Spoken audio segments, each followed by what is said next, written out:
about each other, and this was through LinkedIn many months ago. I was like, wow, there's a guy in the UK, his name is Chris, and he's trying to do the same as me, he's a competitor. And we started the same, she's been doing this for a while. And and from having that initial thought, like, my super idea, is taken already.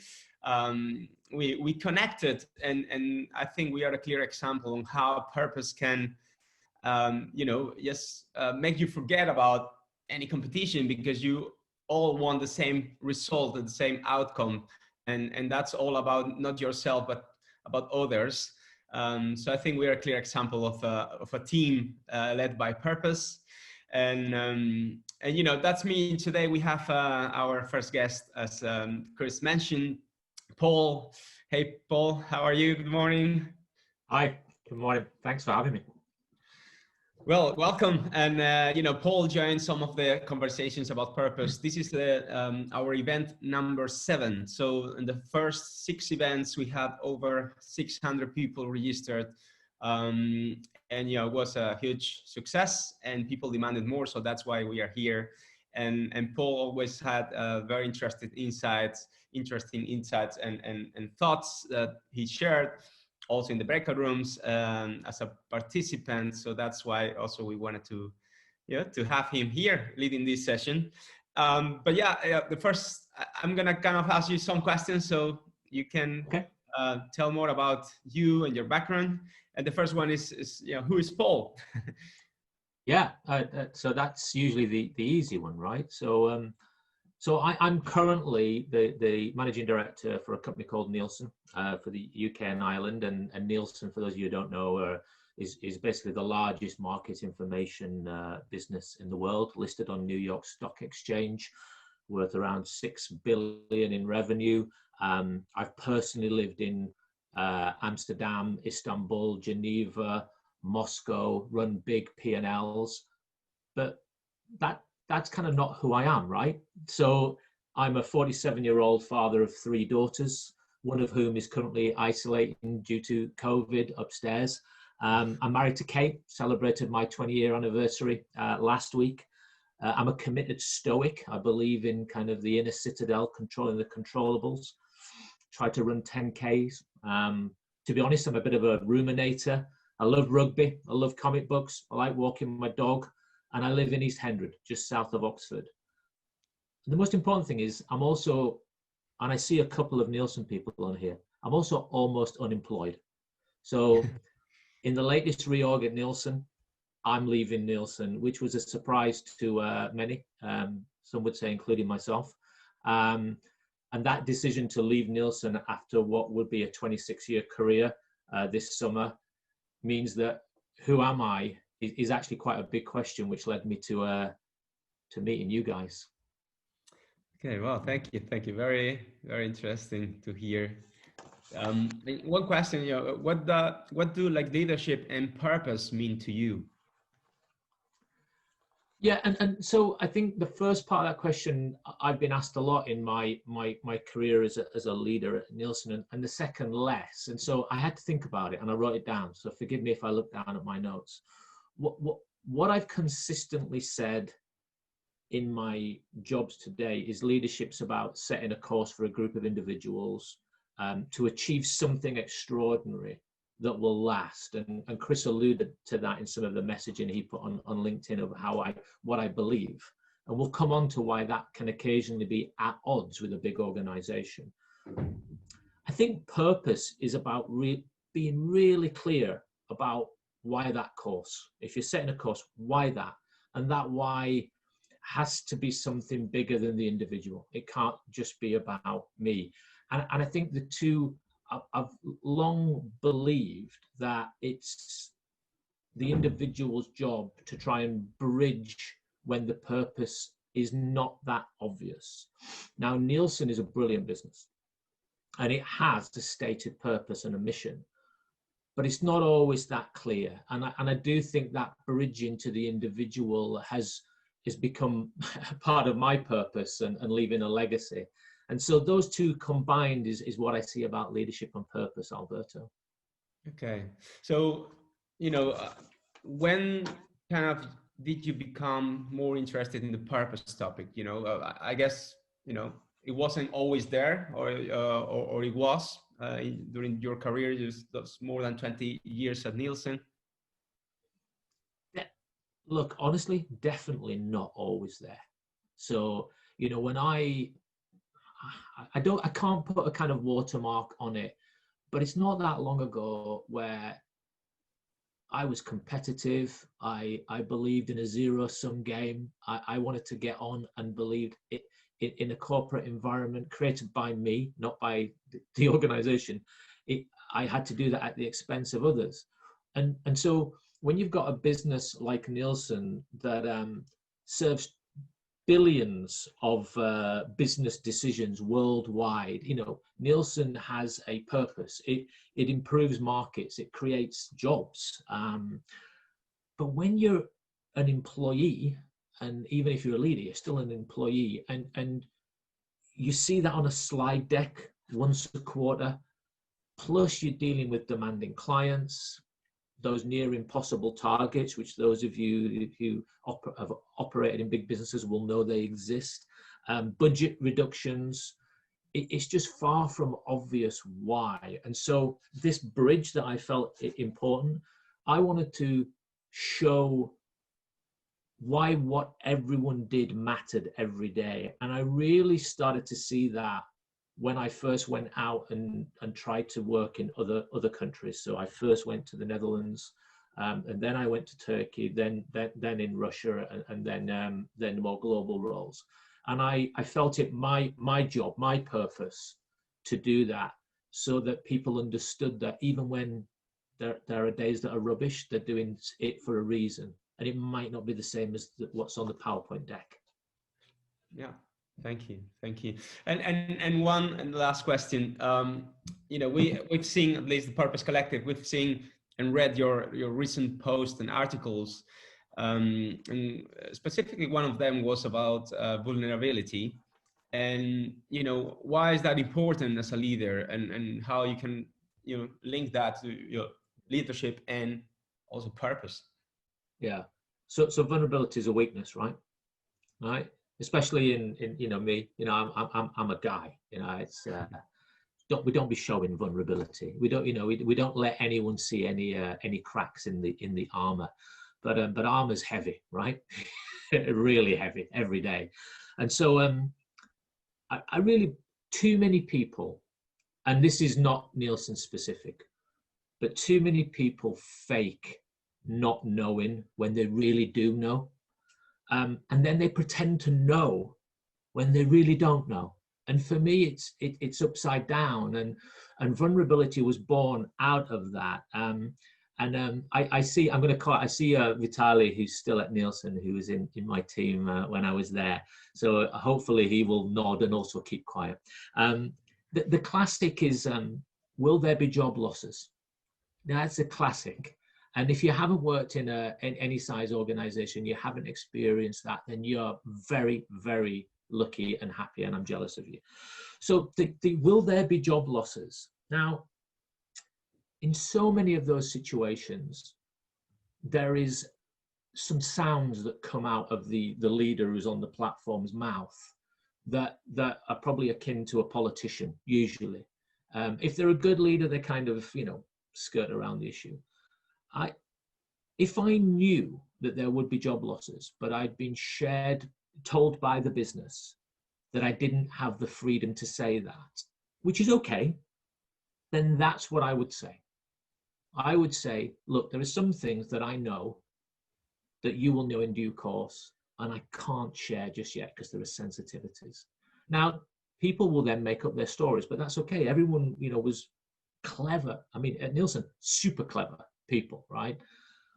If I didn't know, again, I'd just say, look, I don't know.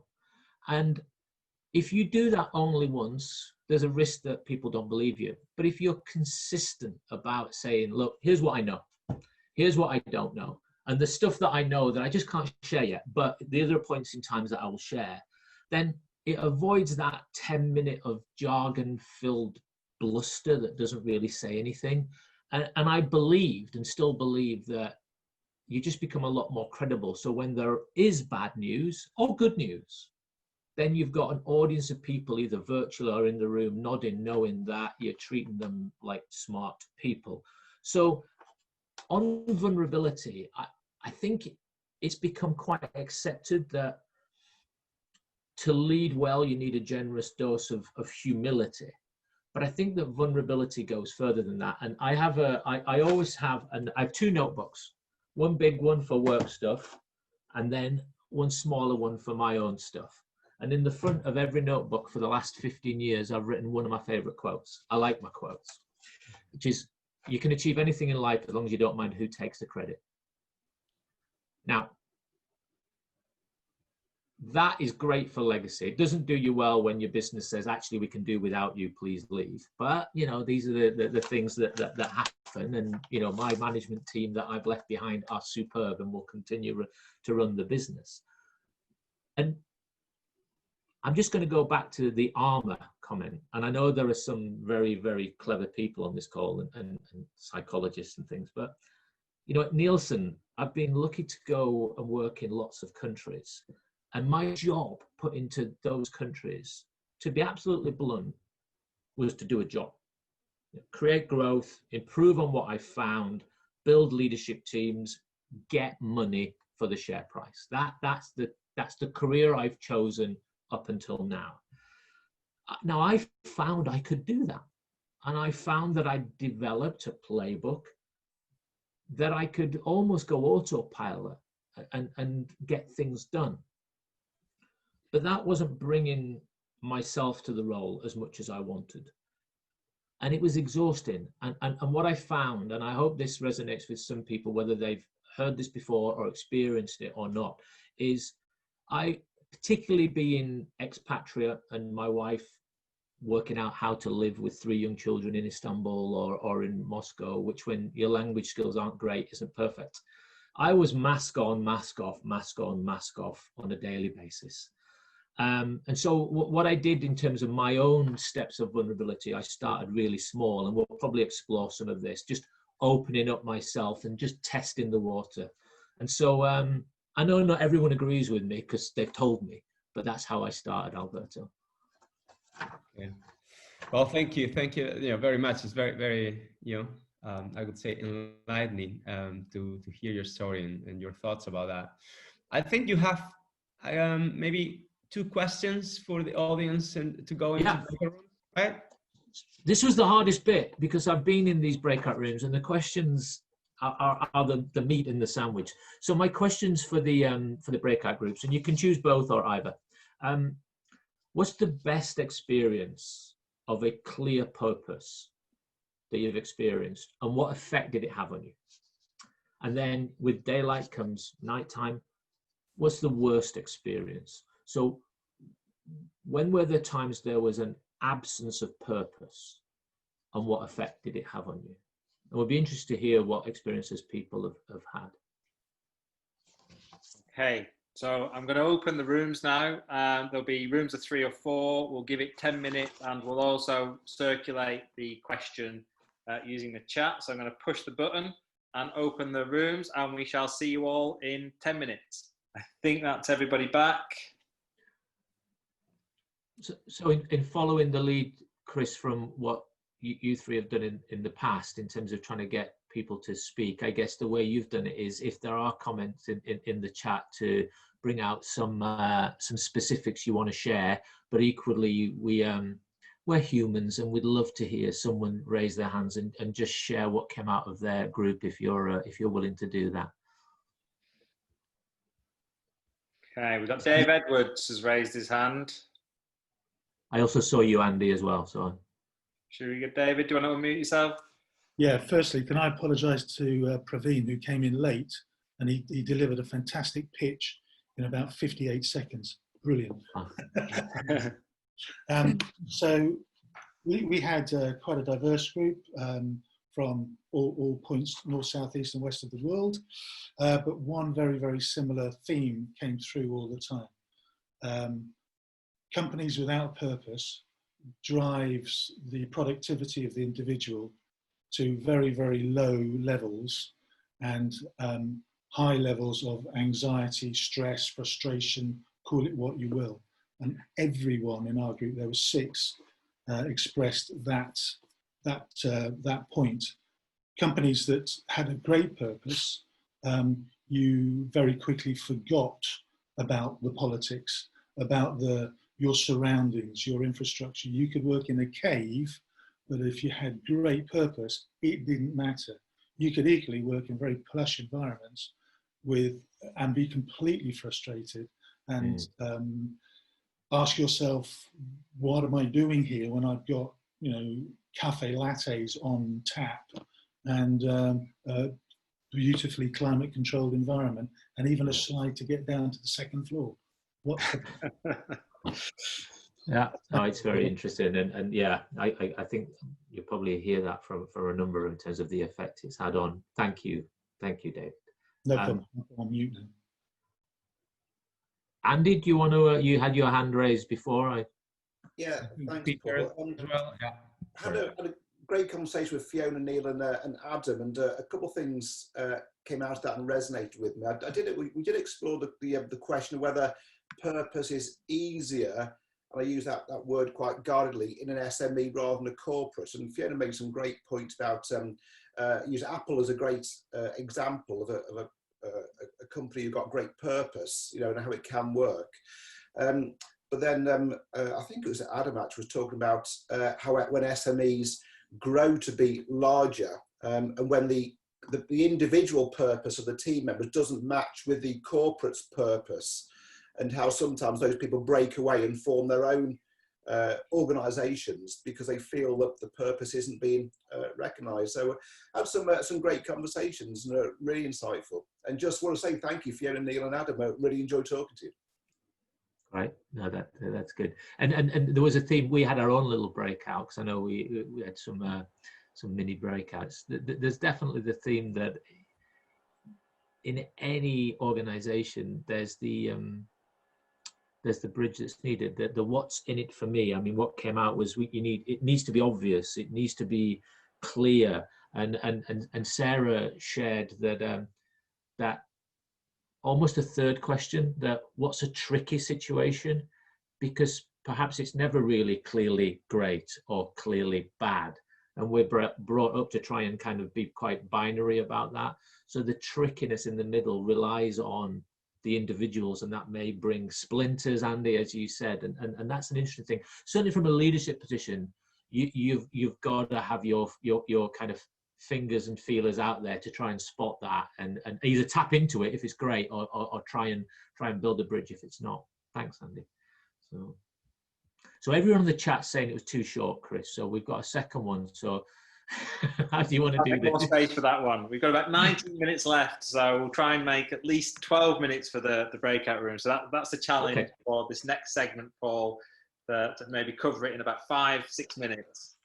Okay, so I will. I'll do it's probably a little bit different to what we would have done, but I think the breakout's available. So coming out of that breakout, the one word that's not been mentioned that often gets mentioned is culture, and kind of many definitions. But in terms of, it's what people do when you're not watching, right? So it's all those little micro conversations, good and bad, that happen. And I just wanted to address something that I found, which is the role of power in all this. And power exists in all tribes, communities, organizations. And this is not a qualified professional opinion. This is an experiential opinion. So just for those really smart people who want to challenge, what I've found is that there are two powers. There's role power. And in my situation, in the last 15 years, I got given that role power, and I got parachuted into Russia and Eastern Europe. Yeah, I was the boss. It was mine. And then there's relationship power or people power. And what I learned quite quickly was that role power was absolutely finite.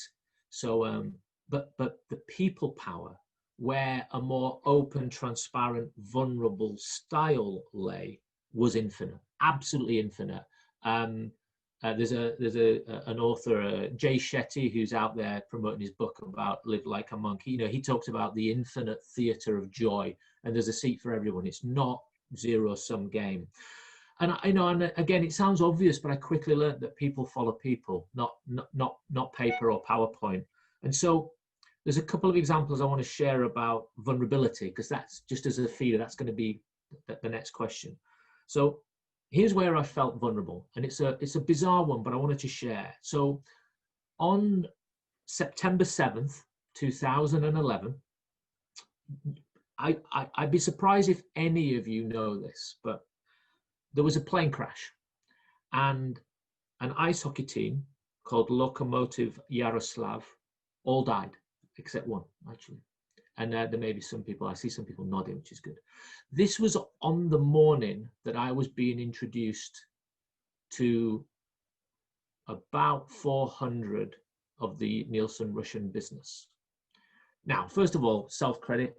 I got quite cute about these things. Always check the news before you go into any big event, because you never know and you don't want to miss a beat, whether it's a job interview or an introduction to the business. So I knew that was happening, but I genuinely didn't know how I felt about it. I don't follow ice hockey. I didn't really know how I felt about taking my family to live in Russia, because my wife didn't want to go.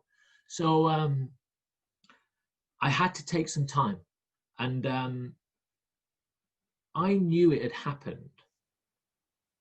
And so what I did was, at the front of this big, imagine a big town hall, and I was a surprise reveal, by the way. This wasn't set up. People didn't know a new leader was coming in. Instead of the usual, I'm Paul Walker, here's my credentials, here's how I'm going to help everyone grow, I started with just a sincere description of how I didn't know how I felt, you know, how I understood that ice hockey was a huge important, or just hockey as they call it, was hugely important. And we spent the next 5 or 10 minutes and I was answering questions on whether the ice hockey league should continue in the face of this event. I don't think I've ever felt more exposed in terms of a lack of knowledge, but I had my own feelings. And so what I didn't know, and I learned years later, was that helped so much, because there were people, and it was all done through a translator, by the way. So, you know, there are people in that audience who's this kind of young English guy who thinks he's going to come in. And so just by talking to that before we got into anything else, I gained friends. And there's a second example that I want to share, which you can't get through a call, can you, without talking about what's going on in the world right now. And so we 6 months ago, I was the decision maker on lockdown, and you've all had your own experiences, and I knew it wouldn't be easy. What I decided to do was a daily blog. And again, I didn't know. If I'd have known the effect, I'd probably been a bit more nervous about it.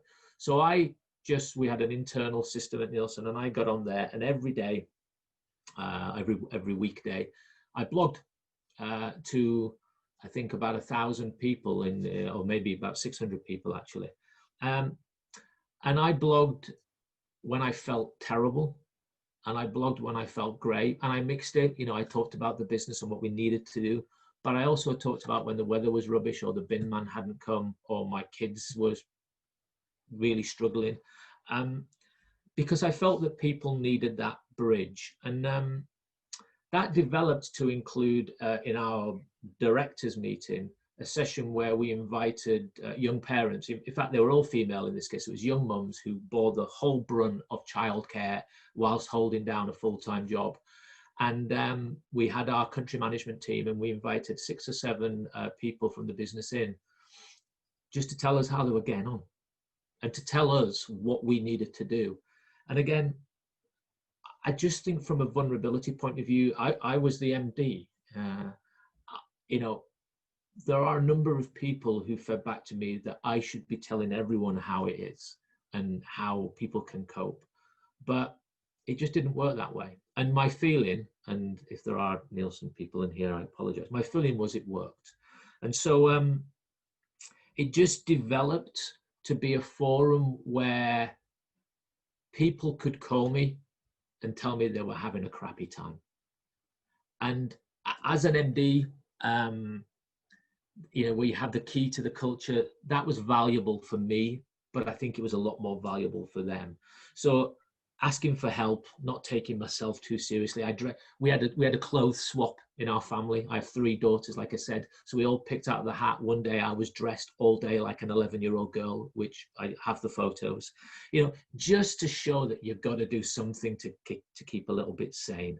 And so I think that continues in the way that I want to be, and I think that leads into my my next question for the group, Chris, if that's okay. Yep, perfect.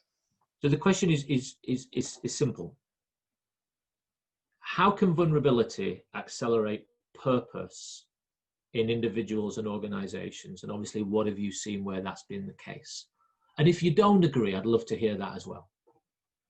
Perfect. Okay, so we're going to open the rooms. It'll be in the same groups and back in 11 minutes. But thanks, Alberto. So obviously, we're at time. You know, I would just want to say a couple of things. I'll go through some of the chat. If anyone wants to ask me anything outside of this, please do connect, and Chris and the team have my details or LinkedIn.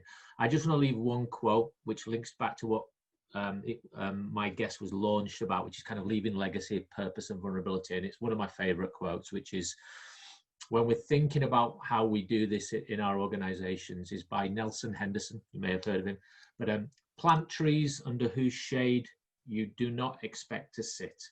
And I have that on my wall at home. And I think that's always a good way to think about your purpose. And if you're faced with less than clear purpose from your organization, about you building the bridge and you planting those trees. Thank you. Thank you. Lovely. Thank you so much, Paul, from all of us. We've heard about vulnerability. We've heard about power. We've heard about joy. We saw your 2 notebooks as well. I hope you take full credit for the success of this session. So big thank you from us. I'm just going to take another minute of your time. I know some of you need to leave, but just to tell you what's on the horizon with the Purpose Collective. So Chris, Alberto, and I very much hope you'll come to future sessions.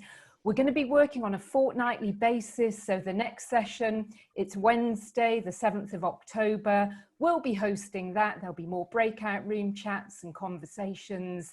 And then I'm very excited to share on Wednesday, the 21st of October, we have another guest speaker, and that is Jo Alexander from BP.